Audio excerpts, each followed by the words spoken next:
안녕하세요. 우리 모두가 잘 아는 작품 오늘 하나 나누겠습니다. 그것은 바람과 함께 사라지다. Gone with Wind. 스칼렛 오하라. 영화로는 비비안 리가 주연을 하므로 우리에게는 굉장히 강력한 영화사에서도 가장 기억되는 작품 중에 하나로 아마 지금은 남아있는 것 같아요. 근데 제가 Gone with Wind를 나누고 싶은 것은 에고의 모습을 가장 잘 보여주는 작품입니다. 역시 여성 작가의 작품을 보면은 우리의 그 내면 세계가 훨씬 더 섬세하게 잘 나타나지 않나 싶어요. 남성 작가들의 경향은 역사와 문화와 이런 쪽을 더 잘 다루는 것 같고요. 뭐 모두가 그런 건 아닙니다. 또 그렇지만 하여튼 이 Gone with Wind에서 그 주인공으로 나오는 첫째는 스칼렛 오하라의 캐릭터가 굉장히 미운 캐릭터입니다. 굉장히 이기적이고 그런데 이제 놀라운 것은 미워할 수가 없이 이 작품 전체를 읽게 된다는 것입니다. 여기에 이제 인생의 진실이 있습니다. 우리가 인생에 하는 짓을 보면 참 미운 짓만 해요. 근데 그 인생을 미워할 수가 없어요. 그래서 죽음이라는 게 참 축복입니다. 살아있는 동안은 그게 미워요. 죽으면 선과 악으로 보는 것이 끝납니다. 그 사람 자체를 보아주기 시작해요. 그래서 죽고 나면은 사랑스러워지죠. 그런 면에서도 이 마가렛 미첼의 The Gone with Wind, 이 바람과 함께 사라지다는 인생 진실을 잘 표현해요. 굉장히 이기적이고 그런 그 여인인데 스칼렛이 미워할 수 없는, 처음부터 끝까지 미워할 수 없는 그런 사람으로 나타나죠. 이 조지아에 있는 그 시골의 타라의 큰 농장의 딸로 태어납니다. 딸로 태어나는데 이 스칼렛이 이제 다 자라가지고 자기가 결혼하기를 원하는 것은 애슐리 해밀턴과 결혼하기를 원합니다. 근데 결혼을 원하는 이유는 다른 여자들이 다 애슐리 해밀턴을 좋아하기 때문에. 그러니까 남들이 좋아하는 것은 내가 가져야 된다. 자기가 정말 사랑하는지는 생각해 보지 못해요. 그냥 남들이 다 좋아하니까 남들이 좋아하는 거라면 남에게 뺏기지 않고 내가 가져야 된다는 거죠. 그래서 이제 이 애슐리를 사랑한다고 생각을 합니다. 그래서 영화 전체에 보면 이 스칼렛은 언제나 애슐리를 이렇게 향하고 있죠.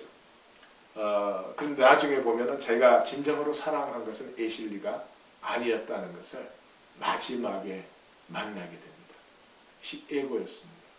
다른 사람도 가지기를 원하기 때문에 내가 가지려고 했던 것이지 결코 사랑이 아니었다. 자, 이 남북 전쟁이 격심해지면서 이 스칼렛은 이제 여러 가지 우유곡절을 겪어나가게 됩니다.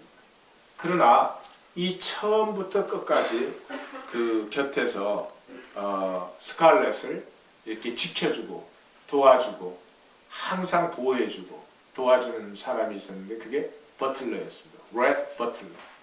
렛 버틀러는 굉장히 자유분방하고 굉장히 호방하고 사실은 작품 속에서 보면은 굉장히 그 사랑스럽고 존경할 만한 캐릭터가 나타납니다. 그러나 이 렛 버틀러는 사실은 작품 마지막까지 그렇게 사랑받고 존경받지를 못해요. 왜냐하면 너무나 혁명적이고 진취적이고 이러니까 사람들이 부담스러워합니다. 어쨌든 이 스칼렛 오하라가 제일 마지막에 갔을 때 이제 스칼렛 오하라가 그렇게 애슐리를 사랑했는데 애슐리는 딴 여자하고 멜라니하고 결혼을 하죠. 나중에 멜라니의 그 오빠하고 스칼렛이 결혼을 하는데 결혼하는 이유는 애슐리에게 상처를 주기 위해서. 그래서 결혼을 합니다. 이것도 에고의 모습입니다. 내가 원하는 것이 무엇인지는 몰라요.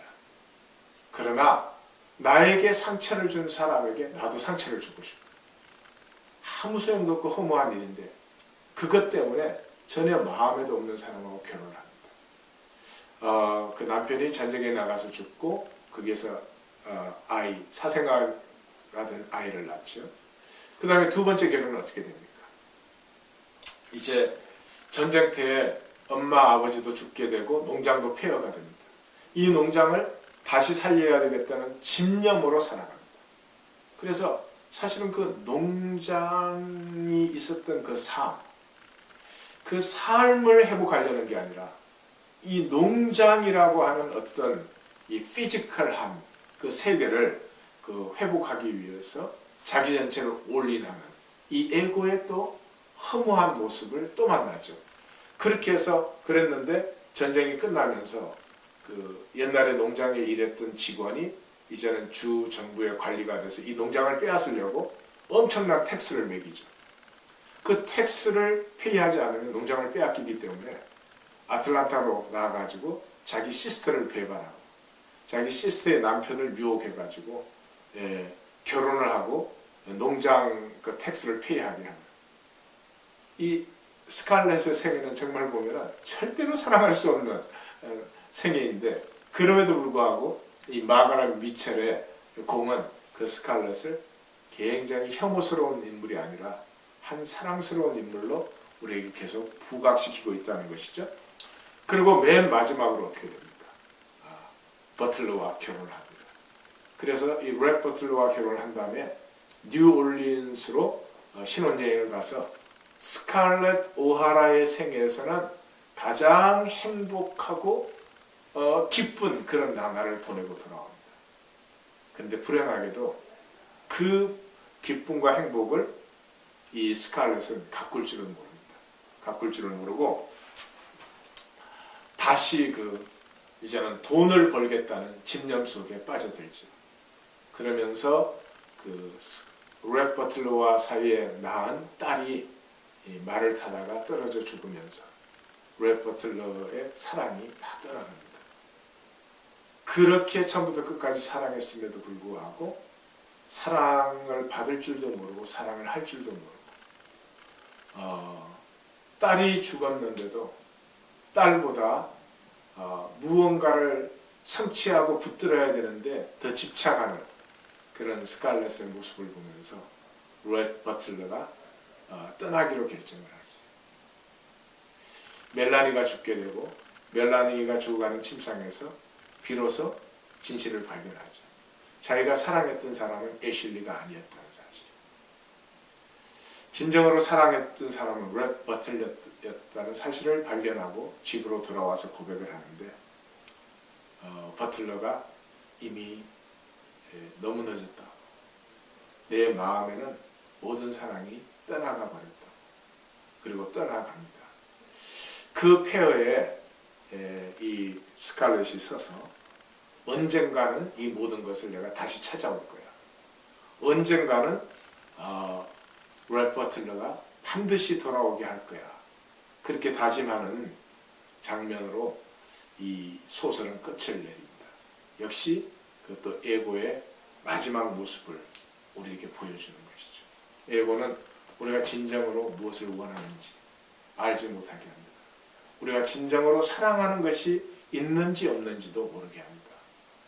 어떻게 보면 무자비한 집착과 소유와 성취의 종이 되어서 그냥 결코 살고 싶지 않은 삶을 몸부림을 치다가 어느 날 보니까 모든 것이 바람과 함께 사라진 아마 이 에고의 모습을 가장 잘 표현해 준 것이 우리 마가렛 미첼의 Gone with the Wind, 바람과 함께 사라지다 하는 작품 대부분 아마 읽거나 보셨을 테니까 다시 한번 생각해 보면서 우리 속에 있는 에고를 이렇게 가장 잘 점검해 볼 수 있는 경각심을 던져주는 그런 작품이라고 생각이 됩니다.